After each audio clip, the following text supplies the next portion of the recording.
Hi everyone. Thanks for joining the webinar today. My name is Alex from Ride with GPS.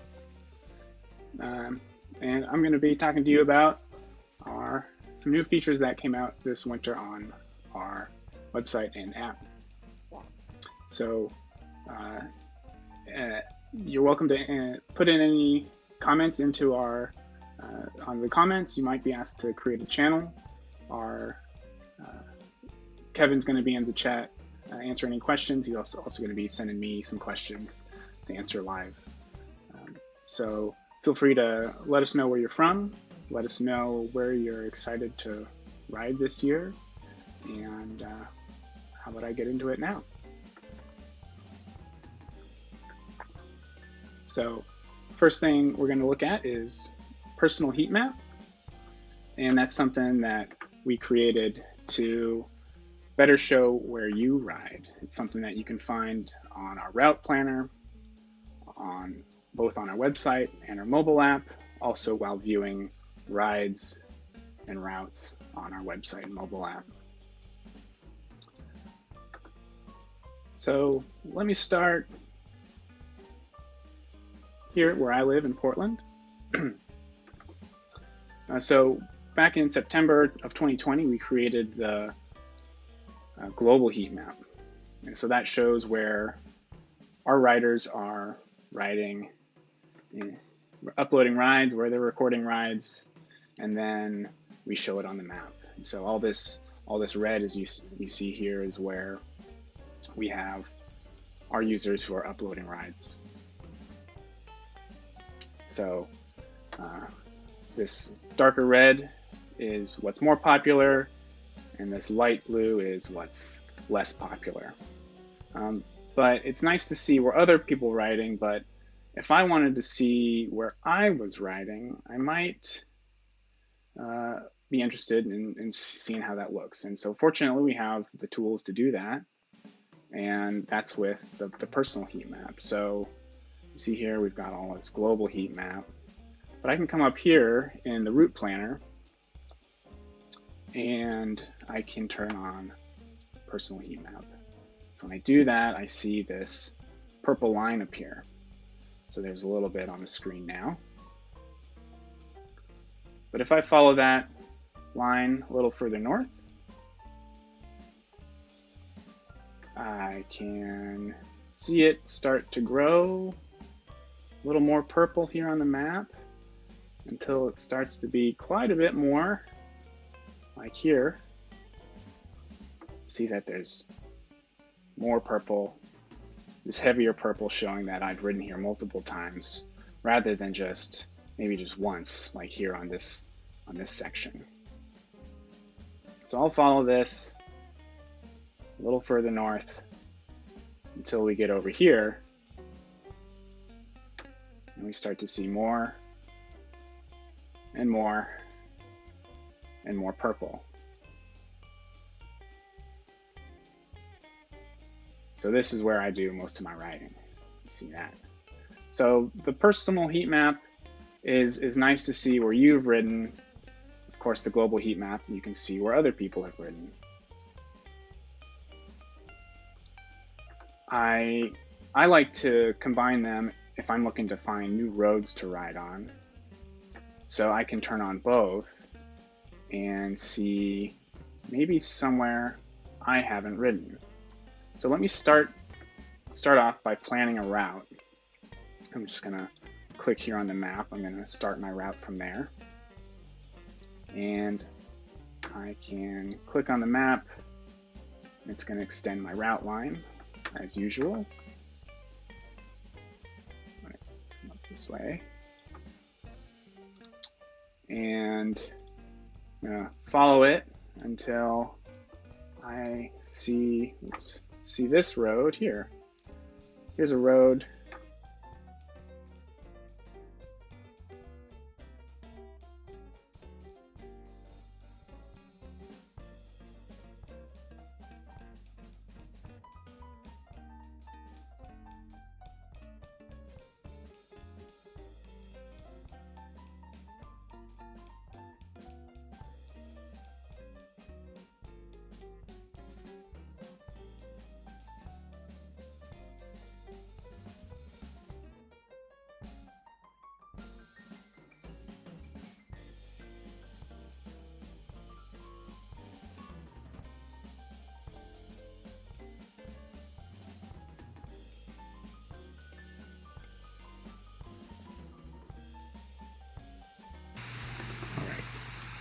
Sorry, I think I was having some audio issues there for a moment.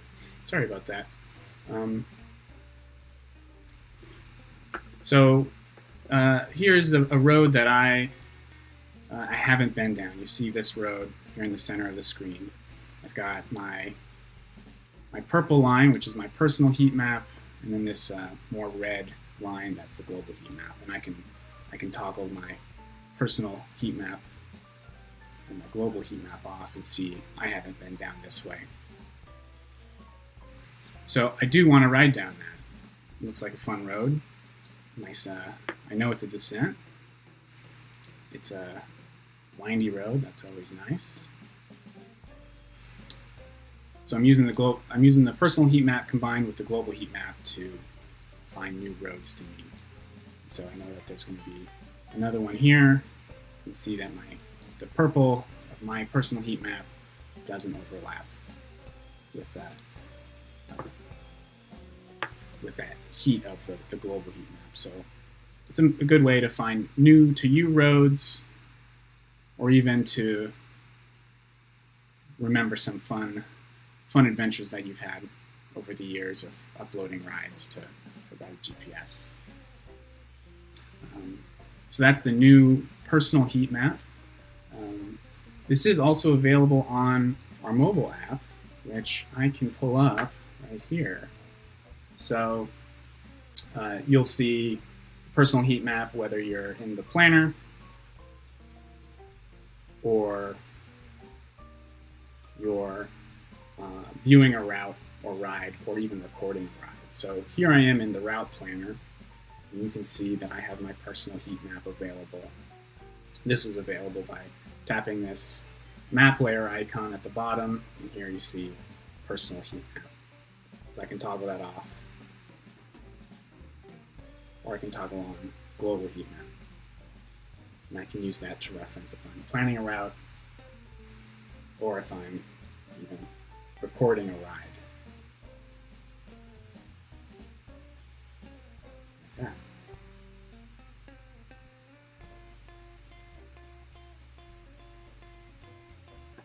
So let's head back to the website for our next new feature, and that's on the Find page. So on the Find page is where you can find routes, where you can save them to your account. And these are routes that are public, coming from other users who have created them. The new feature that we've added is on the left column, and it gives you the means to better filter out routes that you're looking for. So if you have a certain area in mind that you're riding, a certain distance, a certain surface type, or even a route type, like here, loop, out and back, or point to point, you can now better filter for those. So let's say I wanted to go on a ride in a nice place called Lyle, Washington, and I want to make sure it starts close into the town, within 5 miles, and it's less than 40 miles. But I'm going to bring my gravel bike, so I'm okay with some off-road surfaces, some unpaved surfaces, and I want it to be a loop. So I can come down and then click search, and that's going to deliver me some routes, all starting within 5 miles of Lyle, that are less than 40 miles, and have mostly unpaved surface and are a loop. So like this route, for example, looks like the stats look nice. Well, let's check it out on the map. So you can see it's got this climb at the beginning, come down, and some more gravel at the end. I can even turn on my personal heat map and see where else I've ridden in relation to here in Lyle. So I know I've ridden to the south, and I know I've ridden here on this stretch. If I wanted to see where other people are riding, maybe I'm gonna stay a while, maybe I wanted to plan my own route, I can get an idea of where else other users are recording their rides. So nice way to just get perspective of where else I could be riding when I'm out here in Lyle. So I think I do want to ride this. So I'm gonna click pin up here, and it's gonna bookmark it to my personal account, so that I can have easy access on the app. It'll also sync to my Wahoo since I've set that up. It's also going to sync to my Garmin courses since I've set that up.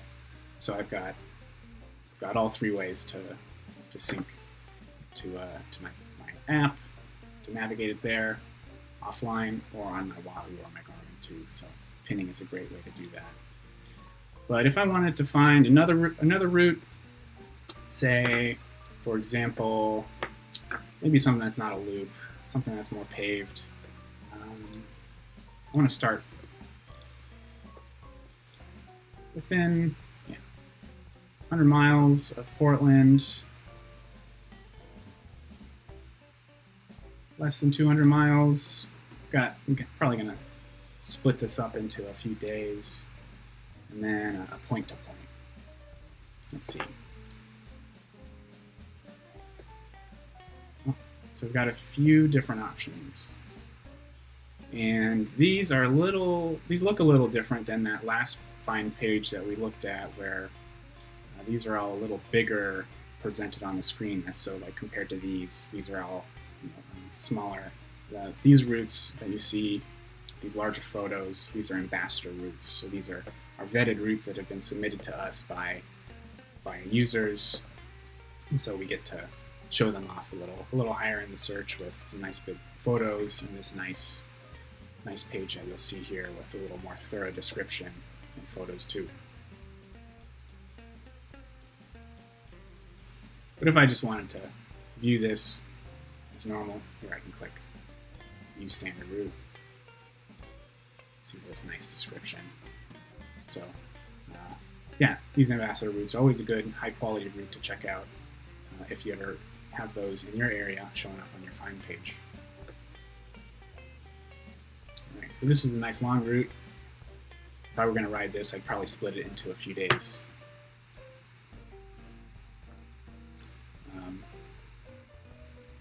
I'm going to save this one for later. I might come back to this a little later in the presentation.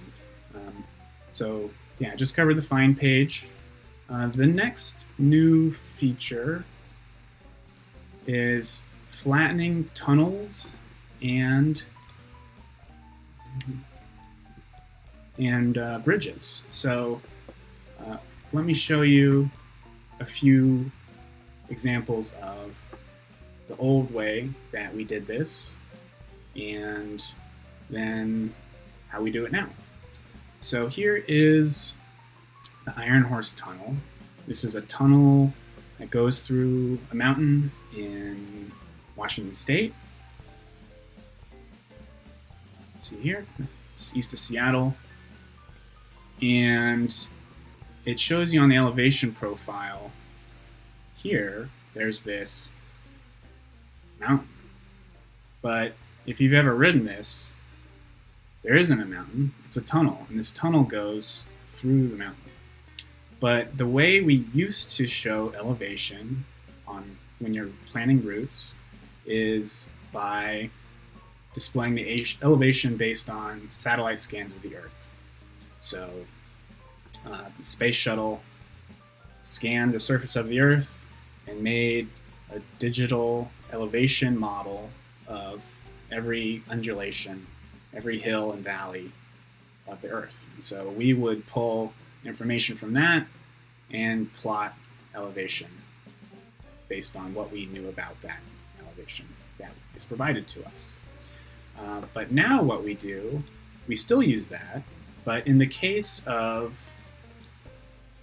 tunnels and bridges, we can now automatically flatten that out. So, and when we do that, because when we are planning routes, we can we know when a tunnel begins and a tunnel ends. So I can plan a route now. I'm gonna click Add New, and I'm just gonna start planning my own new route that goes through this tunnel, like this.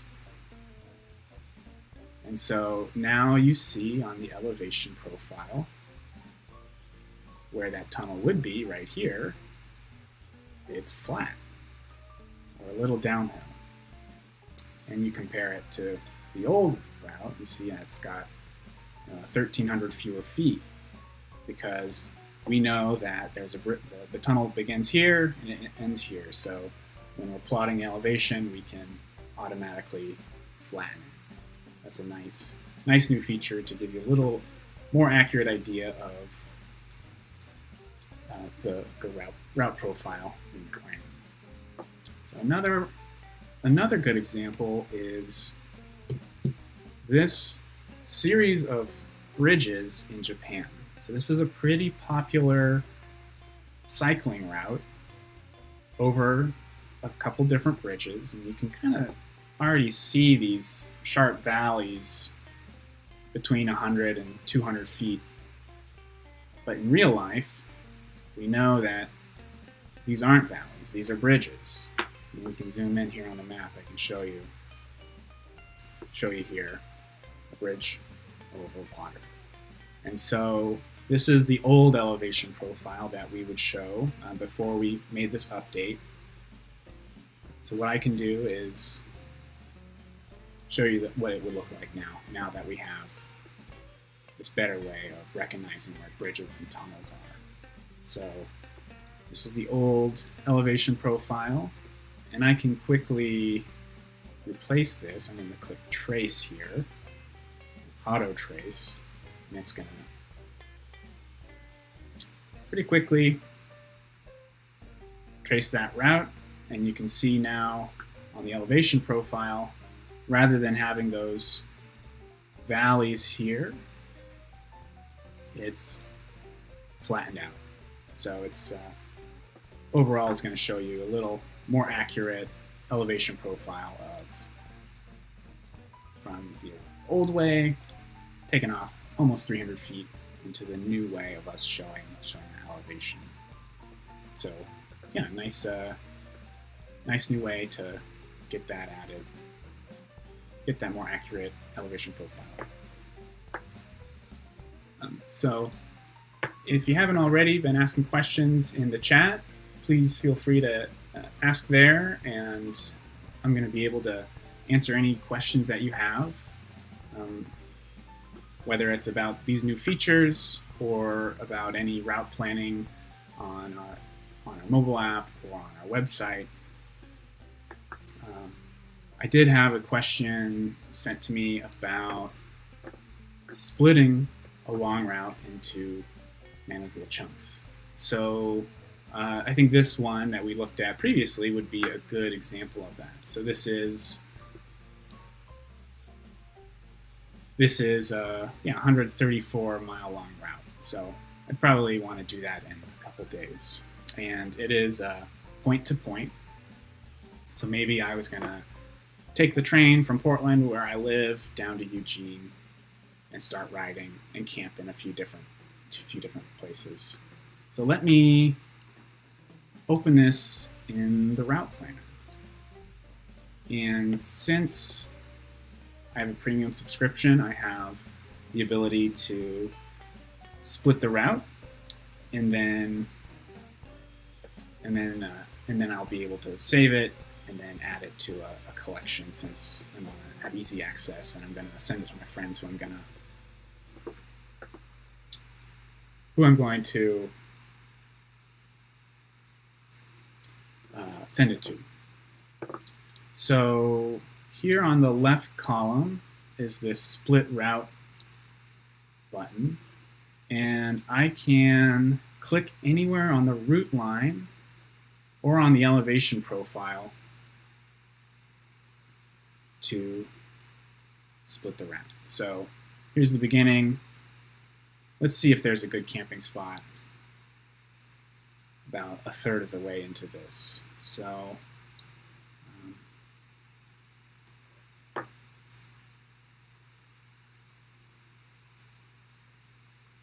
oops. Oh, actually, it starts up here. That's okay.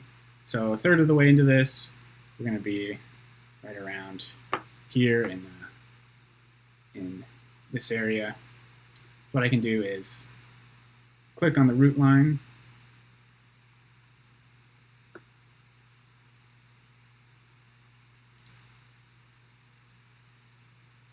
and it's going to split this, and I have this section will be my day one. How about over here? I'll set the name.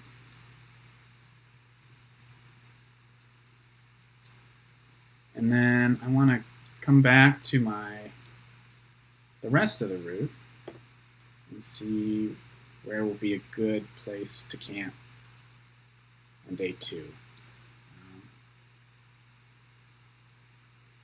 Might not be able to camp, at least according to these points of interest, but I can split it here in Albany.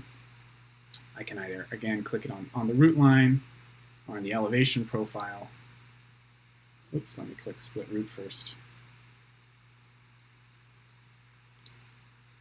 And it's going to split from that route in half.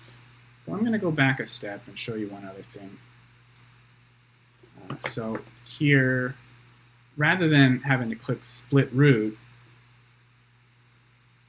I can also right-click on the map, on the route.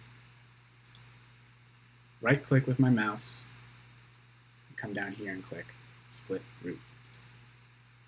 So then again, it splits it into two. And here on the left column, I have my 3 different routes. Why don't I did call this day 1.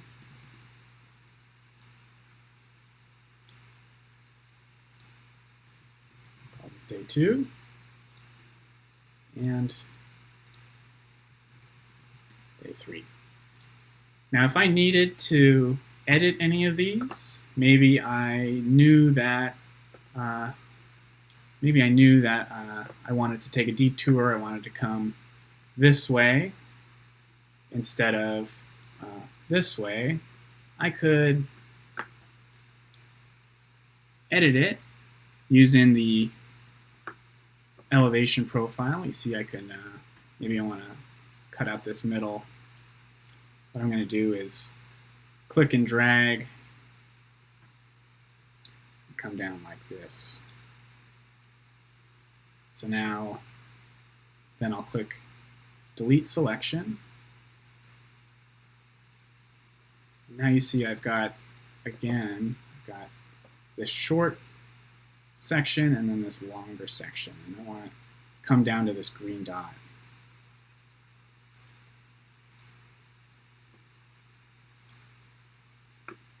So as I get closer to this green dot, I can just click it, and it's going to join those 2 parts of the route into one.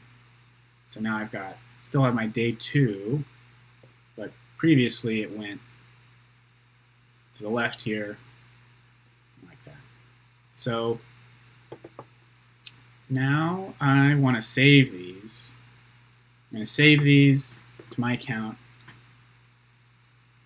and add them to a collection. So I've got day 1. I already entered the name. If I didn't already do that, I can enter a title there, or I could add to it.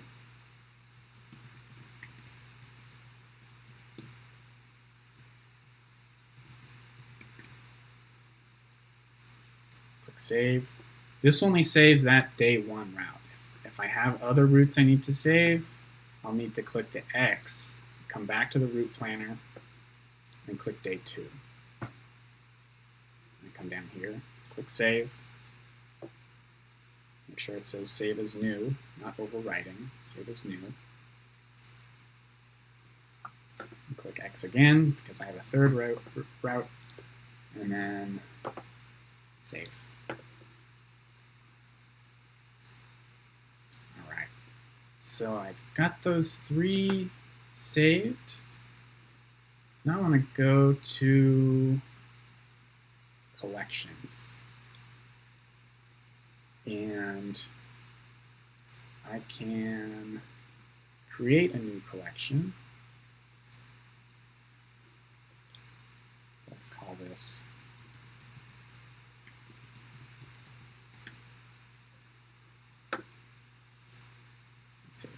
now I can add those roots.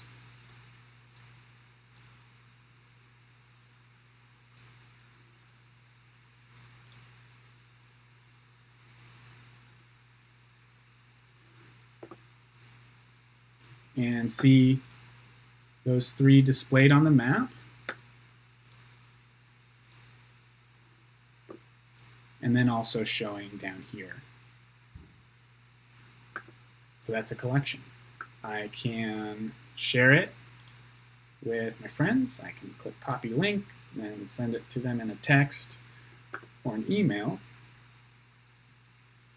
And they can follow that collection to have saved to their account.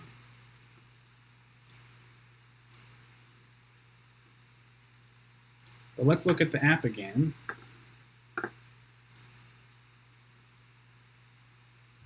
And you'll see on this home row is in the center is collections. Also, if I tap more in the lower right, excuse me, we don't show it there. Collections, it's in the center of the screen. And then at the top, Willamette Valley. And so I can easily get to these. This is the same view that my friends would see if they happened to also follow this collection that I shared to them. If I wanted to save this route, I can tap save, and then I can choose to download it for offline use so that I don't need to have my phone wouldn't rely on cell data. I could put my phone in airplane mode, save battery. I'd still be able to get navigation. Your phone still has GPS when you're navigating offline without cell data.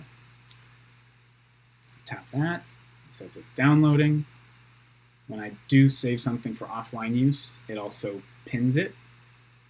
But if I only wanted to pin it, I can also tap save to pin, and it will be pinned to my account. So that's how I would be able to sync it to my Wahoo or my Garmin or my Hammerhead if I was navigating with one of those devices.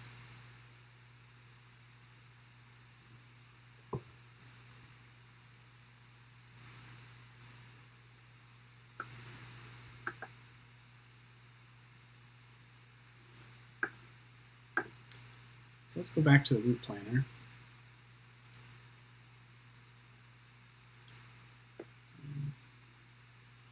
So we got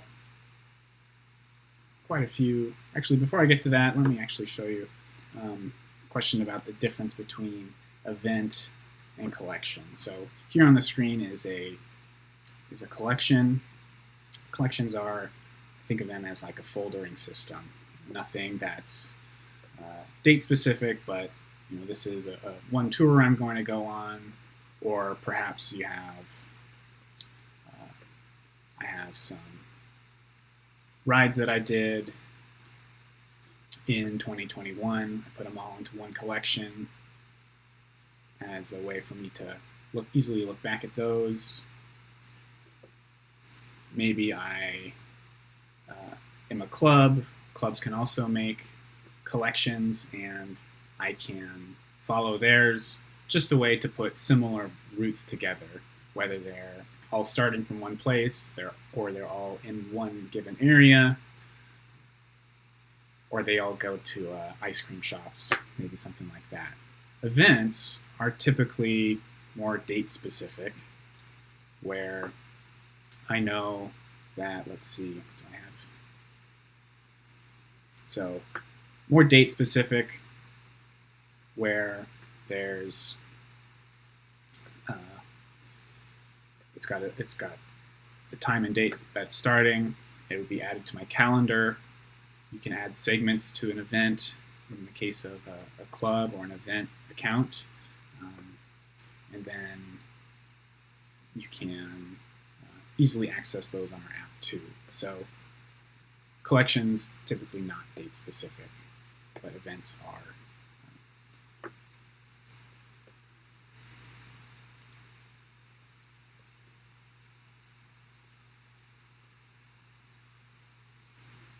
I had a question asking about if there's an option to enter an endpoint and then Ride with GPS will map a route for bicycling instead of a car. And so, yeah, we do have a good way to do that. So let's say I knew that I was going to start here, but then I wanted to just make an easy way to get to a certain place. And so I can enter in a location here. Maybe I don't know exactly where it is on the map, but I know its address, or maybe I know its latitude and longitude coordinate. So how about I type in an address.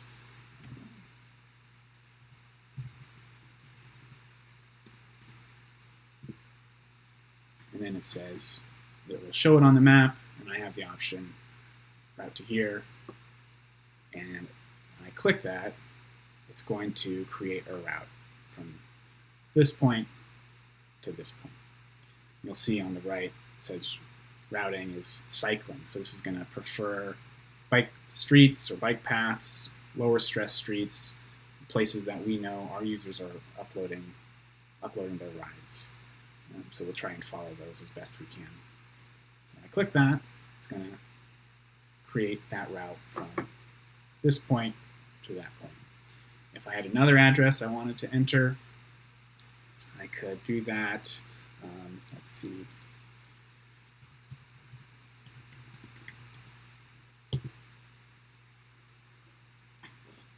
And then I can, again, route to there. I can also enter a place name. So let's say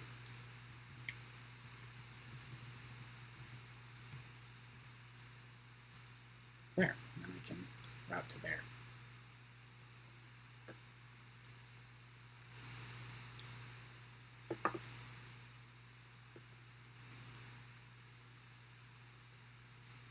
And so I also want to show, maybe while I'm entering those locations, maybe they're a specific point. Maybe you're planning a fun ride with your friends and you wanted to add a POI to visually indicate where those are on the maps. And so here, these white dots, these are called control points, and those indicate where I either had entered a point using this or where I clicked on the map. So for example, if I click here, you see that white dot will show up and it will stay there. So that's a control point. I can click and drag these. So let's choose this one. I can click and drag these to tune my route. I can also click and drag here to, again, maybe I wanted to go a different way.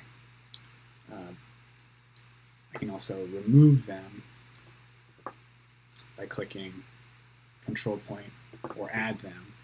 When I add them, you'll see more of those white dots show up. But when I try and click and drag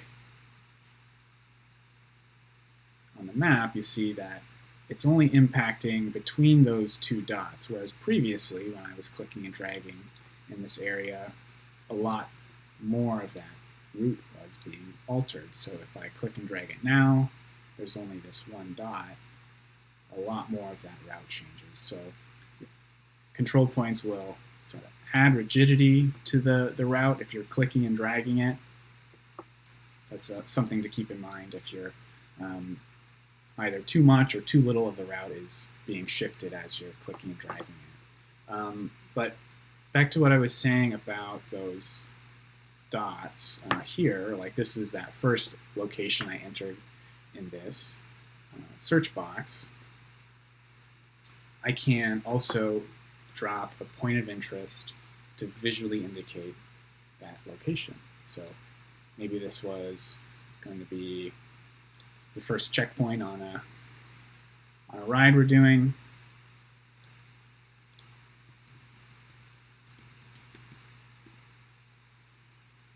Click save. If it's not quite over that location, that's okay, because I can click to drag it into the right spot.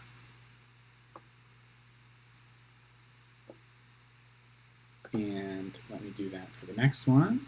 Bring this up here. Again, I can have drop POI selected, and then choose my icon type. Maybe there's a coffee shop here, and we need a coffee and a scone.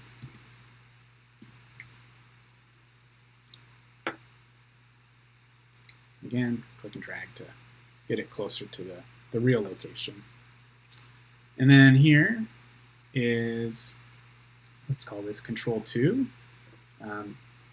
I can also use the right click to drop a POI 2. So I right click on the route line, and I can add a POI. Or I don't even have to. I can right click anywhere on the map and choose to add a POI. Points of interest don't need to be on the route line. They're just a visual indicator anywhere on the map. Choose my icon type.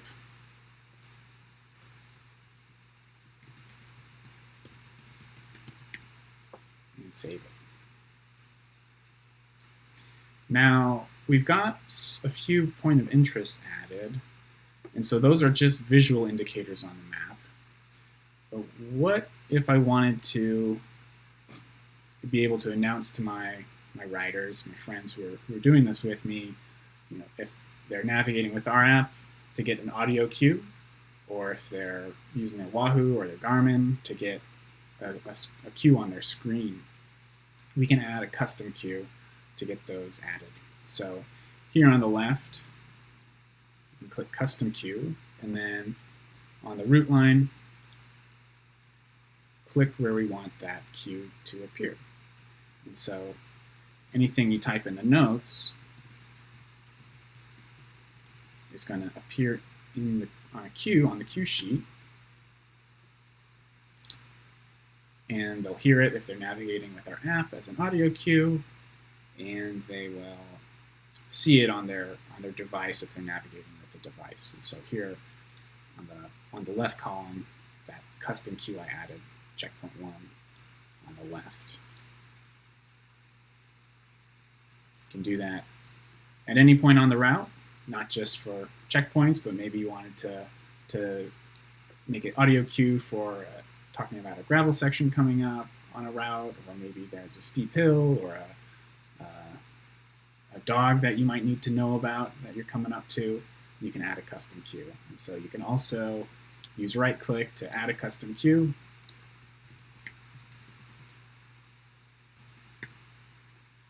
And that'll show up in on the cue sheet on the left. I got my route planned, and I want to save it. So I'm going to click save again, give it a name, call this and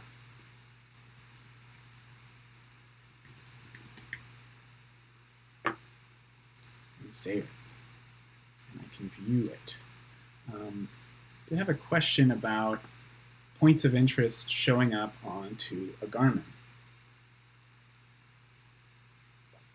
Garmin does have the ability to upload a GPX file with waypoints added. And so in the case of waypoints, those would be these points of interest.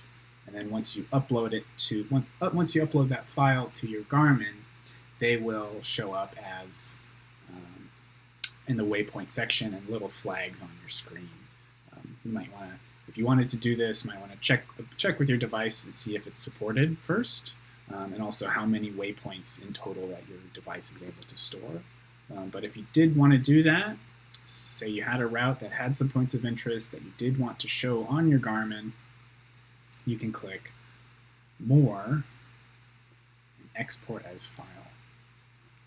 Then down here under GPX track, you'd see include POI as waypoints. So you toggle that on and download that GPX. And I can plug my Garmin into my computer and add that file to my Garmin, and it will show up with those files, or excuse me, with those points of interest as waypoints. The POI as waypoints would only be available to paid subscribers. If you're wirelessly syncing routes, this option is not available. It's something you would need to plug your device into your computer to get. Just know that if you do wirelessly sync, you're just going to get the route, not any waypoints added. Wahoo users don't have the ability to show those points of interest on the screen, but like I mentioned, you will, if there's custom queues, you would be notified on the screen. So if you are adding POI, it's also nice to add a custom queue so that all of your riders are going to have an indication on the screen to know what's coming up.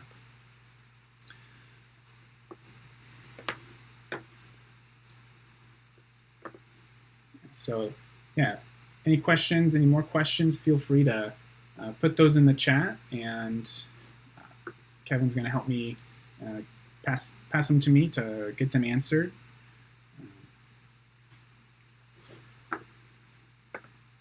While more questions are coming in, I can walk you through a few more route planning scenarios.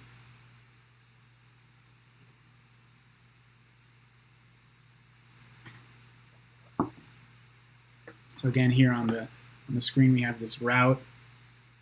Let me extend it. Let me go back to the start. I'm going to make it a loop like this. So it's a loop, but I realized I don't want to start there. I want to start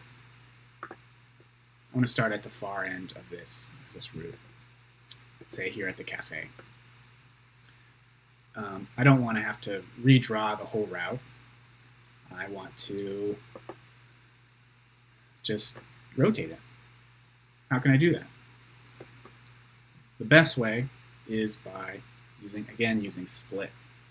So if I wanted to move the starting point from here up here, I can click split and then click on my route line or click on the elevation profile where I want the route to begin.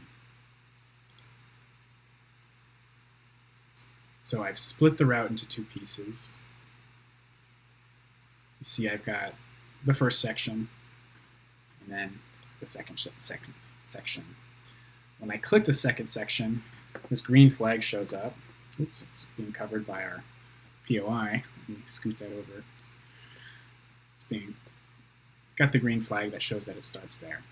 And that's what we want. But first we need to rejoin them. So at the original starting point, we have this green dot. So what I can do to join these together is just click that green dot. And now they're joined into one. How about now that I've done that, I probably want to clean up this area. Do that.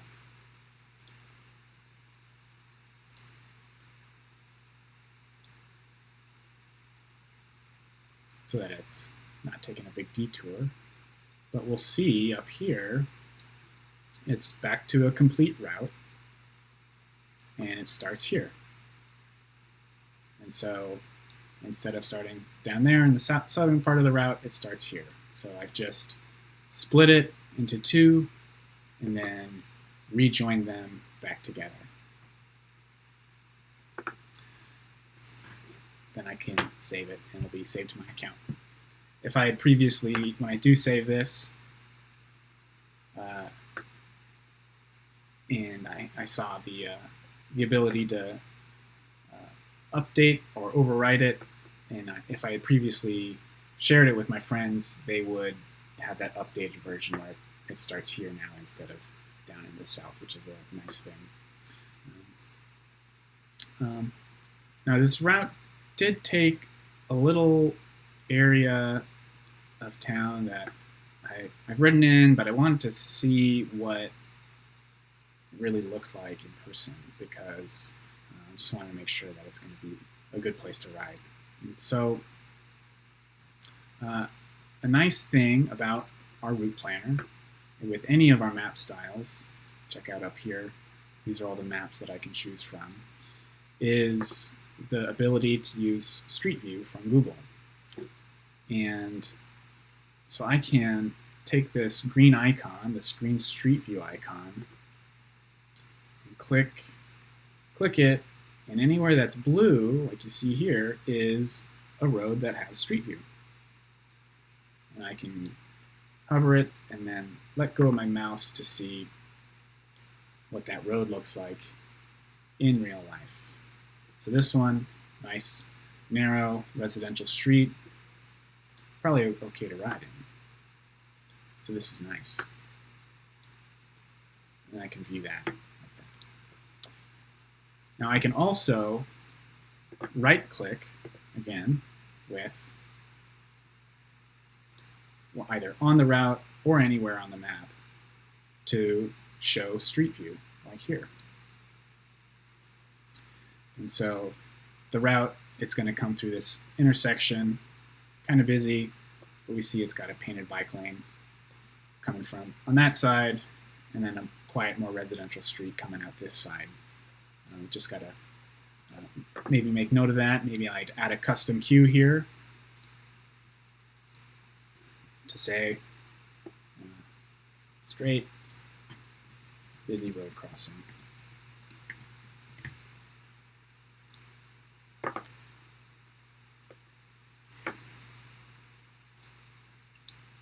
Let me show you a few other of our map styles. So we have map from Google. We're maybe one of the few or only route planners out there that are still using the Google Map option besides Google themselves. And the Google Map is nice since it does have these place labels on it. And I can switch through these in total four Google Map styles. It's like satellite and hybrid. So these top four all come from Google. On satellite view, there's a cool feature here when you have it satellite selected. This button here. It's going to tilt the map and kind of give you this nice 3D perspective of a place that you might be planning a route. I don't think it looks best in like downtown areas. So we kind of get this little slightly different perspective, tilted, and I can rotate it too. Pretty wild. And then if I wanted to just have the, oh, look at that big building. And then if I wanted to go back, regular view, not tilted, here's that button. And that's available with satellite and hybrid. None of the other map styles. Oh yeah, actually, downtown Chicago has a good satellite tilt. Taller buildings than in Portland, I'll admit, much taller. So, pretty cool to see how tall these buildings are, especially if you're going to be riding between them. Like that.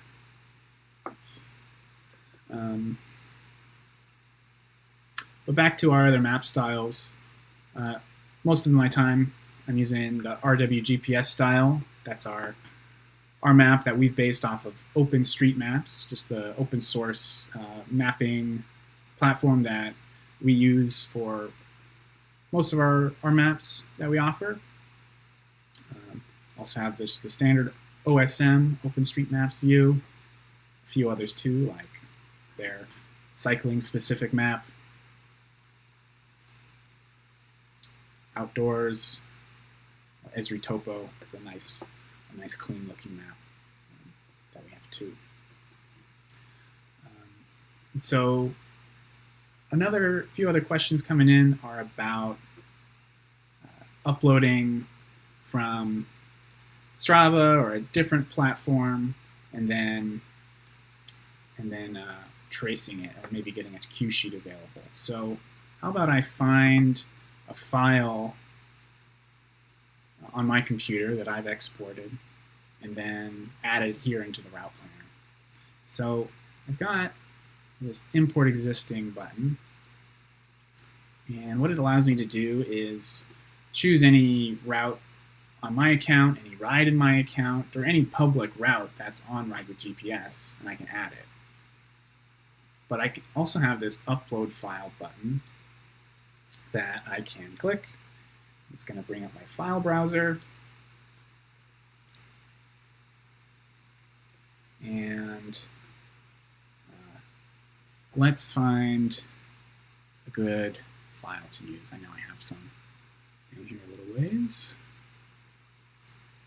Like this. So I can click open,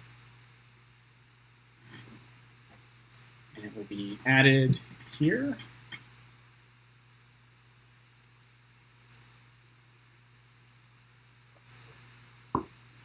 Oops. Well, this route has a cue sheet. Let me click clear cues and pretend that this route uploaded without a cue sheet, which is the case what would happen if you uploaded from Strava or most other route planners. So we've got this route, but no cue sheet on the left. If I wanted to ride this navigating with audio cues on our app, or get cues on my Garmin or Wahoo screen, I can trace it. So the easiest way to do that is with auto trace. And so here's the trace button, and I can click auto trace, and it's going to scan this route for turns.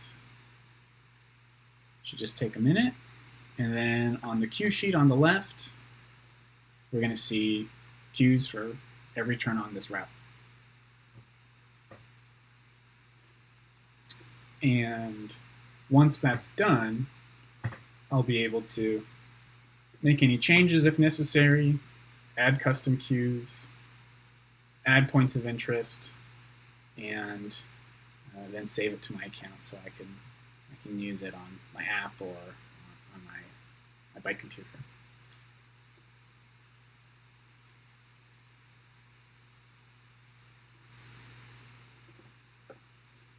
So let's see. While that's going, this is taking a little while. Let's turn on the global heat map. Maybe once this is done, I'll edit the route to follow some more popular roads out here. Also check out my personal heat map where I've ridden. Done some riding out here.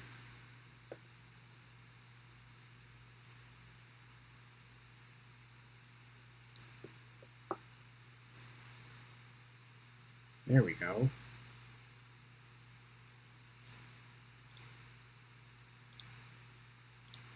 All right, so I've got my route planned, or excuse me, my route traced. Here with cue sheet added on the left. Now I can come in and maybe make some changes. It didn't seem to pick up surface type here. But what I can do, usually gets this, but what I can do, I just click and drag. Oops. Oh, I know why. There's no road there. How about I click and drag this to follow this road here? And you'll see it sticks to that because there's no road there anymore. Again, like I did before, I can reroute this so it goes and takes a little detour. I know what I could do is either click and drag using the elevation profile and then reroute around this, or I could just click and drag like that,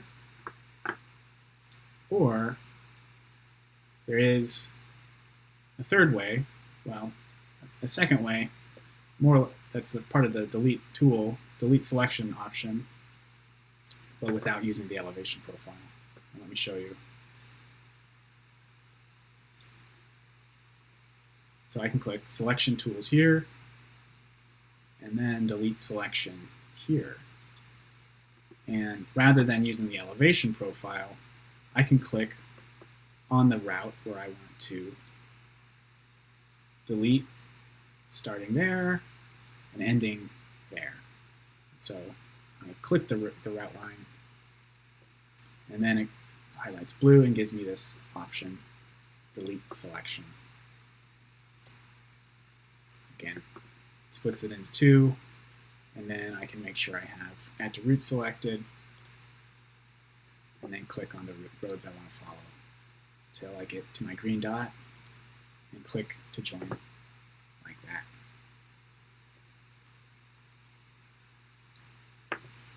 Oops.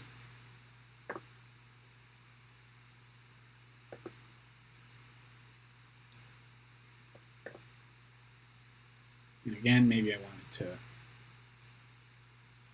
take a little detour and click and drag the route to easily shift that over. All right. Well, we're up on an hour here on the webinar. So I just wanted to say thanks for joining us. Plan to do more of these, especially if you're asking good questions. So thank you for asking good questions, and thank you, Kevin, for helping me out in the comments. So if you ever have any more questions, feel free to email us at info@ridewithgps.com, and our support team will always be happy to help get you squared away with anything you need. So thanks again for joining us today, and we'll see you soon.